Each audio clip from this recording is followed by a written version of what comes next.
ಸಹೋದರಿ ಲಕ್ಷ್ಮೀ ಹೆಬ್ಬಾಳ್ಕರ್ ಅವರೇ, ಈಗ ಯಾಕೆ ಮಾತಾಡ್ತಾ ಇಲ್ಲ? ಅದೇ ಪಾದಯಾತ್ರೆ ವಿಜಯಾನಂದ ಕಾಶ್ಯಪರು ಪಾಲ್ಗೊಂಡಿದ್ರು. ಭಾರತೀಯ ಜನತಾ ಪಾರ್ಟಿ ನಮ್ಮ ಸರ್ಕಾರ ಇದ್ದಾಗ, ಸನ್ಮಾನ್ಯ ಯಡಿಯೂರಪ್ಪನ ಸರ್ಕಾರ ಇದ್ದಾಗ ಪಂಚಮಿ ಶಾಲೆ ಸಮಾಜದ ಹೋರಾಟ ಪಾದಯಾತ್ರೆ ಆಯಿತು. 720 ಕಿಲೋಮೀಟ್ರು ಸಭೆಗಳಾದವು. ಅದರ ಹತ್ತಿಕ್ಕಂತ ಪ್ರಯತ್ನ ಮಾಡಿದ್ರೆ ಅಲ್ಲಿ ಫ್ರೀಡಮ್ ಪಾರ್ಕಲ್ಲಿ ಶ್ರೀಗಳು ಧರಣಿ ಕೂತಿದ್ರು. ನಮ್ಮ ಸಚಿವರುಗಳು ನಾವು ಹೋಗಿ ಅರುಣ್ ಕುಮಾರ್ ನಾವೆಲ್ಲ ಇದ್ವಿ. ಅವರ ಮನವೊಲಿಸಿ, ಶ್ರೀಗಳ ಮನವೊಲಿಸಿ ಧರಣಿಯನ್ನು ವಾಪಸ್ ಪಡಿಸಿದ್ವಿ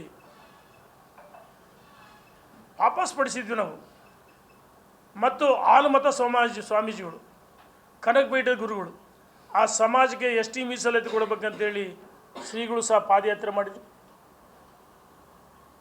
ಅಲ್ಲಿ ಸಹ ಸಭೆ ಆಯಿತು. ಆ ಹೋರಾಟವನ್ನು ಹತ್ತಿಕ್ಕಂಥ ಪ್ರಯತ್ನವನ್ನು ನಾವು ಮಾಡಿದ್ವಿ, ಮಾಡಲಿಲ್ವಾ? ಅಂದು ಸಿದ್ದರಾಮಯ್ಯನವರು ಇವತ್ತು ಆ ಸಮಾಜದ ಹೆಸರೇಳಿ ಮುಖ್ಯಮಂತ್ರಿ ಆಗಿದ್ದಾರೆ. ಮೀಸಲಾತಿ ಕೊಡೋಕ್ಕೆ ಹೆಂಗಾಗುತ್ತೆ ಅಂತ ಹೇಳಿ ವಿರೋಧ ಪಕ್ಷದಲ್ಲಿದ್ದಾಗ ಆಲಮ ಸಮಾಜಕ್ಕೆ. ಆದರೆ ನಮ್ಮ ಸರ್ಕಾರ ಗೌರವಿಸ್ತು ಸ್ವಾಮೀಜಿಗಳ ಪಾದಯಾತ್ರೆ ಕಾರ್ಯಕ್ರಮಕ್ಕೆ. ನಮ್ಮನ್ನು ಸಚಿವರನ್ನು ಕಳಿಸ್ಕೊಟ್ರು ಯಡಿಯೂರಪ್ಪನವರು. ಇದ್ರ ಜೊತೆಗೆ ವಾಲ್ಮೀಕಿ ಸಮಾಜಕ್ಕೆ ಏನು ಕೇಂದ್ರ ಸರ್ಕಾರ 7% ಕೊಟ್ಟಿತ್ತು, ಶಿಕ್ಷಣ ಉದ್ಯೋಗಕ್ಕೋಸ್ಕರ ಅವರು 7% ಕೇಳಿದ್ರು. 4% 7% ನಮ್ಮ ಸರ್ಕಾರ, ನಮ್ಮ ಮುಖ್ಯಮಂತ್ರಿಗಳು ಇಚ್ಛಾಶಕ್ತಿಯನ್ನು ತೋರಿಸಲಿಲ್ವ? ವಾಲ್ಮೀಕಿ ಸಮಾಜ ಹೋರಾಟವನ್ನು ಹತ್ತಿಕ್ಕಿಲ್ಲ. ಯಾವುದೇ ಸಮಾಜಗಳಿಗೆ ಹೋರಾಟವನ್ನು ಹತ್ತಿಕ್ಕಿಲ್ಲ. ಈ ಸರ್ಕಾರ ಹೋರಾಟಗಳನ್ನು ದಮನ ಮಾಡ್ತಕ್ಕಂಥ ಪ್ರಯತ್ನವನ್ನು ಮಾಡ್ತೀವಿ. ಎಲ್ಲ ಒಂದು ಕಡೆ ಹಿಟ್ಲರ್ ಸರ್ಕಾರ ಇದು. ಈ ಸರ್ಕಾರದ ವಿರುದ್ಧ ಜನ ತಿರುಗಿ ಬೀಳ್ತಾರೆ. ನಿಮ್ಮ ಅಧಿಕಾರ ಶಾಶ್ವತ ಅಲ್ಲ. ನಿಮ್ಮ ಅಧಿಕಾರ ಪಿತ್ತ ನೆತ್ತಿಗೇರಿದೆ. ಅದಕ್ಕೋಸ್ಕರ ಶ್ರೀಗಳಿಗೆ ಸಮಾಜಕ್ಕೆ ಅಪಮಾನದ ಮಾತಾಡಿದ್ರಿ. ನಾವು ಕ್ಷಮೆಯನ್ನು ಕೇಳಬೇಕು, ಮೀಸಲಾತಿ ಕೊಳ್ಳೇಬೇಕು. ಯಾರಿಗೆ ಲಾಠಿ ಚಾರ್ಜ್ ಆಗಿದೆ ಅವರಿಗೆ ಸರ್ಕಾರ ಪರಿಹಾರವನ್ನು ಕೊಡಬೇಕಂತೇಳಿ ನಾನು ಒತ್ತಾಯ ಮಾಡ್ತೀನಿ. ಸಹೋದರಿ ಲಕ್ಷ್ಮೀ ಹೆಬ್ಬಾಳ್ಕರ್ ಅವರೇ, ಈಗ ಯಾಕೆ ಮಾತಾಡ್ತಾ ಇಲ್ಲ? ಅದೇ ಪಾದಯಾತ್ರೆ ವಿಜಯಾನಂದ ಕಾಶ್ಯಪರು ಪಾಲ್ಗೊಂಡಿದ್ರು. ಭಾರತೀಯ ಜನತಾ ಪಾರ್ಟಿ ನಮ್ಮ ಸರ್ಕಾರ ಇದ್ದಾಗ, ಸನ್ಮಾನ್ಯ ಯಡಿಯೂರಪ್ಪನ ಸರ್ಕಾರ ಇದ್ದಾಗ ಪಂಚಮಿ ಶಾಲೆ ಸಮಾಜದ ಹೋರಾಟ ಪಾದಯಾತ್ರೆ ಆಯಿತು. 720 ಕಿಲೋಮೀಟ್ರು ಸಭೆಗಳಾದವು. ಅದರ ಹತ್ತಿಕ್ಕಂತ ಪ್ರಯತ್ನ ಮಾಡಿದ್ರೆ ಅಲ್ಲಿ ಫ್ರೀಡಮ್ ಪಾರ್ಕಲ್ಲಿ ಶ್ರೀಗಳು ಧರಣಿ ಕೂತಿದ್ರು. ನಮ್ಮ ಸಚಿವರುಗಳು ನಾವು ಹೋಗಿ ಅರುಣ್ ಕುಮಾರ್ ನಾವೆಲ್ಲ ಇದ್ವಿ. ಅವರ ಮನವೊಲಿಸಿ, ಶ್ರೀಗಳ ಮನವೊಲಿಸಿ ಧರಣಿಯನ್ನು ವಾಪಸ್ ಪಡಿಸಿದ್ವಿ ನಾವು.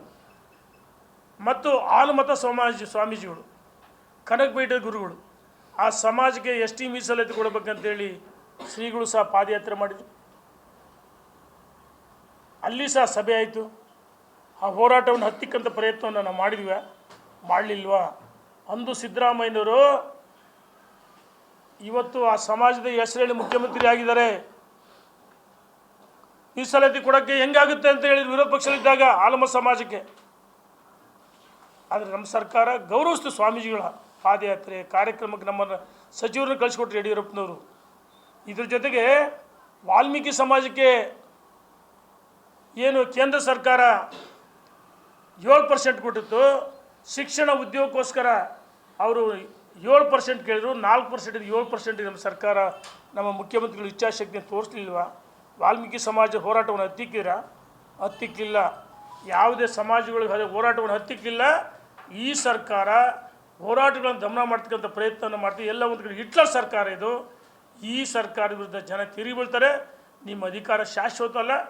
ನಿಮ್ಮ ಅಧಿಕಾರ ಪಿತ್ತ ನೆತ್ತಿಗೇರಿದೆ. ಅದಕ್ಕೋಸ್ಕರ ಶ್ರೀಗಳಿಗೆ ಸಮಾಜಕ್ಕೆ ಅಪಮಾನದ ಮಾತಾಡಿದ್ರಿ. ನಾವು ಕ್ಷಮೆಯನ್ನು ಕೇಳಬೇಕು, ಮೀಸಲಾತಿ ಕೊಳ್ಳೇಬೇಕು.